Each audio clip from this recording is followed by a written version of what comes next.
Remember when you were 5 years old, when you were 6, maybe 7 or 8, and you had dreams, these big, big dreams for your life? What did you actually want to do? What if you wanted to be an astronaut? Are you adventurous? Do you like excitement? What if you wanted to be a chef? Do you get pleasure from helping other people? What if you wanted to be a policeman?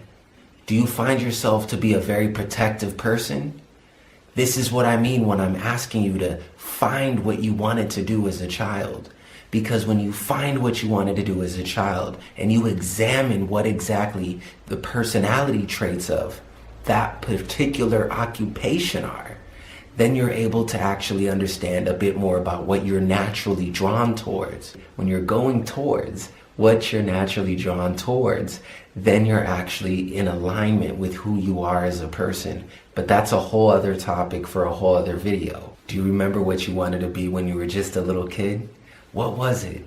That's the first question you have to ask yourself, because we're going to actually use that information of what you wanted to do as a child to understand who you are as a person. How do you figure out what to do for your career?